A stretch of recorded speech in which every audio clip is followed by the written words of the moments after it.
Well, this is not one that I thought I would be making, but here we are. People have asked me in the past how come I didn't name my channel something more conducive to what I was covering, Fuji wildlife. And my answer was always that if you know me, I change systems and it was probably always going to happen. Didn't think it'd be this soon, but there's a reason, there's stories. And I gotta say, if you've been following this channel because of the videos, the content I made about the Fuji setup, and if that's helped you buy something, by no means should you take this change for me to say that I don't have confidence in the Fuji system. I definitely do, but this video will be a quick introduction to what I'm using now and why, for me, change made sense. So, I've been shooting a couple of years. Started with the X-T3, went to the R5. Thought the R5 was too expensive and really didn't like Canon, so I sold that. Went to a Sony RX10 bridge camera, tried to save some money. Didn't like the bridge camera at all, so I sold that. I went to Nikon and bought a D850 and a 300 2.8. Really liked the lens, loved the feel of the camera, but I was not into the DSLR world. So I traded that for an Olympus EM1X and the 300 f4 prime.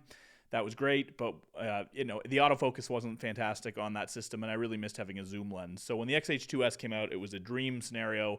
I'm really engaged in video. I would say even more so in video than stills. And the Fuji being so powerful for that stuff, it's an amazing stills camera, but it's an exceptional video camera. And I maintain to this day that in that price range, there's just nothing that competes with it for all the video features that it has. And the autofocus, again, even if you never shoot stills, it's still an extremely fast shooting camera with great autofocus.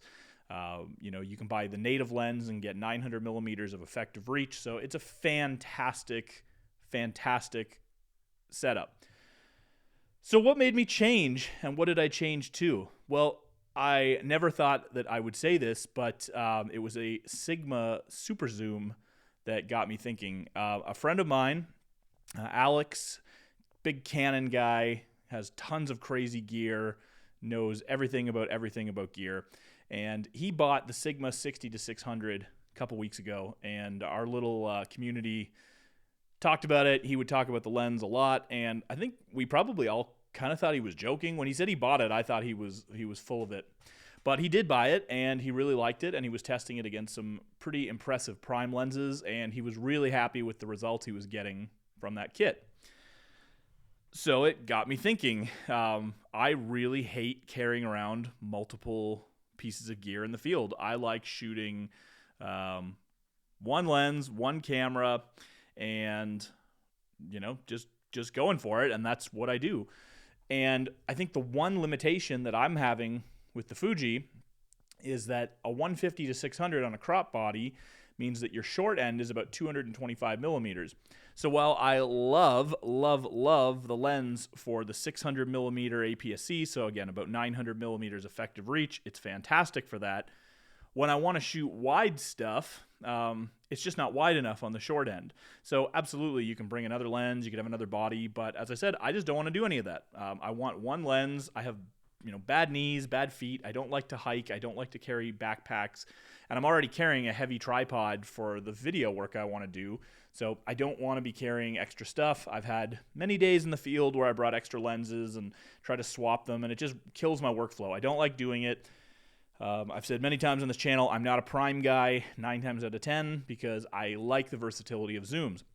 But I guess that's the issue I was having with the Fuji zoom, is that it just wasn't short enough on the short end. And to be fair, really nothing else out there does the same. The Sony 200-600, I guess most brands have a 100-400, which is useful. I mean, if you shoot a 100-400 on full frame, it's getting you a bit shorter, but now you're giving up the reach. So a 60-600 is phenomenal. And I'm going to have a lot more content about this. I've had the lens in my possession for a couple of hours, and I'm really blown away with it. I haven't even tested it on any wildlife or anything like that.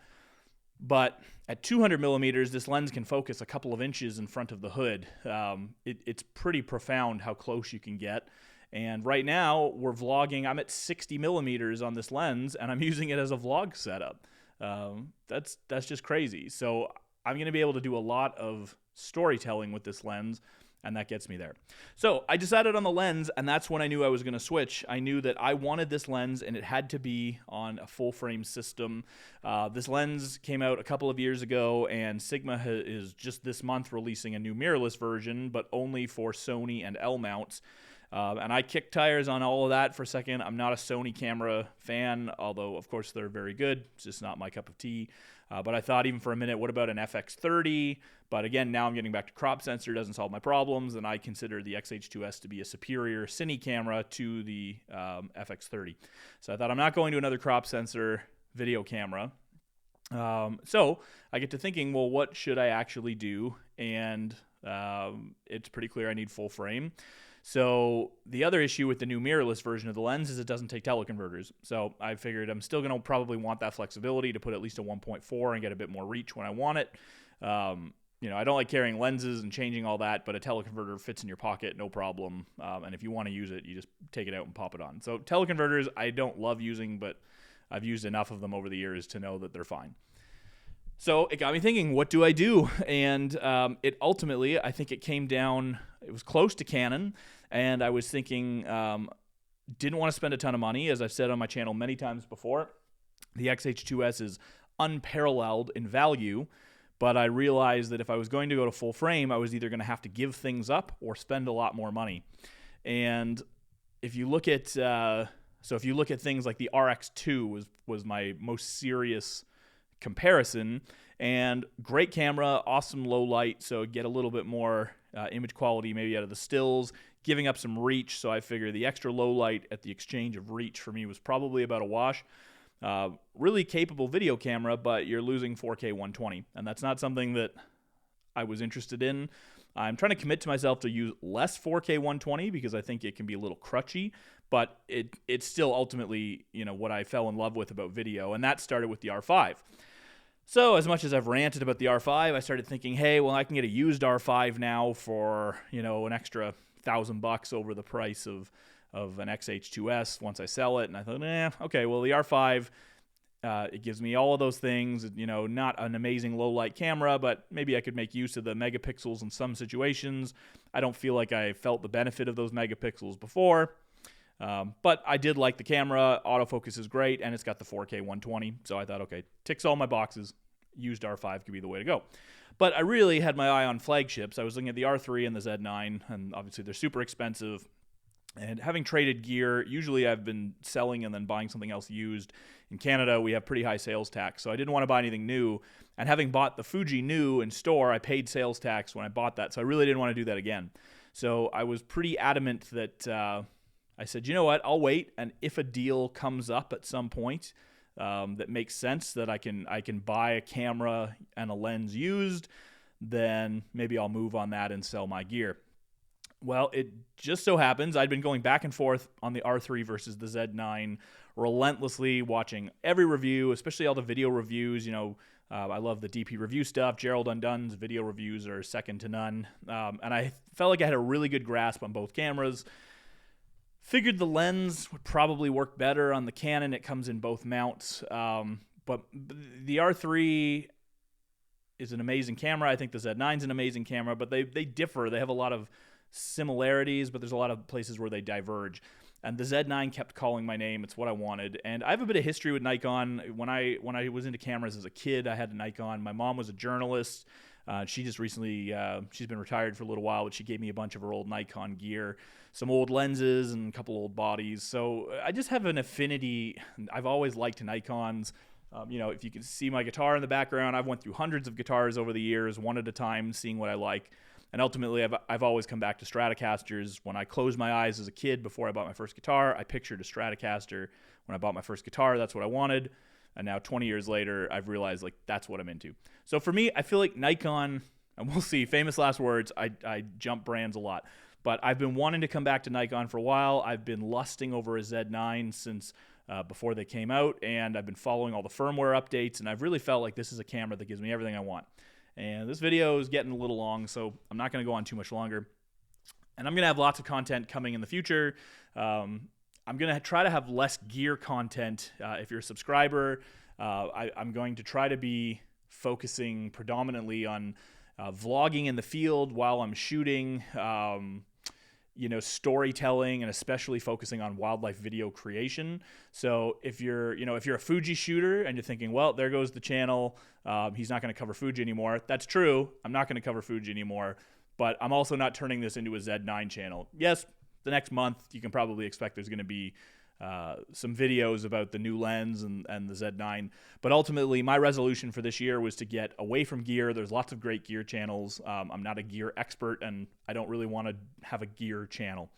So I'm always going to share my thoughts on something that's coming out, but ultimately I want this to be a channel about storytelling, whether it's with pictures or video with wildlife. And I still truly, in the bottom of my heart, believe the X-H2s is an amazing platform for that. I shared my critiques of the X-H2. I didn't really like that camera. I'm not a huge fan of the X-T5 for this type of work, but obviously if you're into that camera, certainly both of those cameras are capable, but I think the X-H2s is a Ferrari at what it does. And it's funny, you know what? People, when I was talking about this decision with my friends, they talked about, well, you're going to see an improvement in low light, and you're going to see this and this. And yeah, those things are true, but none of those things really resonate with me. They're not things I was lusting after.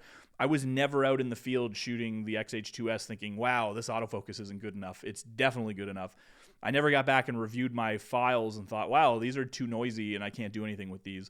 So yeah, a full frame flagship camera might have a couple of benefits over that, but none of those were factors even remotely close to why I switched. Ultimately, it really comes down to this 60-600 lens seduced me, and I wanted to take the chance and see, is this the kind of kit that I can express myself with better? And once it came down to knowing what lens I wanted, I just had to pick the best camera to get it on. And so ultimately, a Z9 deal came up this week, and it was way too good to pass up on. Local, a very fair price for a great offering, and I thought, it's kind of now or never. So, and I also got a crazy deal on the lens. So they both kind of came together. They were both available, and it went from an idea about a week ago to now the Fuji is gone and the Nikon is here. So that's it. If you saw this video because of the Z9 tags, and I'm gonna have content about it. But like I said, if you like my presentation and my thoughts on shooting and noise and how to get good image quality and how to tell good stories with video, that's what the channel is going to continue to be about. And we'll see what 2023 brings. But I'm a firm believer that you should never let yourself be held back by gear. I've got friends taking incredible pictures with some pretty wonky cameras. I've got friends making incredible videos with weird stuff, and I've got friends doing incredible stuff with amazing gear. And I think no matter what you have, you can find a way to tell your story. For me, I feel like, I'm at a stage in my life where I'm busy with work. I have a young child, and we're going to have more kids. I don't have a ton of time to shoot, so I don't want to make a lot of compromises in the field. And ultimately, when I looked at this and saw for not a huge monetary upgrade on the used market deals that I came across, I thought, this is a time where I can kind of take all these different pieces from all these different kits I've loved and put them into one kit that gets there, and see how it goes. So that's it. Comment below. It's family day weekend here in Canada, so might be busy. I'm going to be trying to out shooting and see what we can get, but I will try to respond to things, and hope you guys get some awesome shots this weekend. So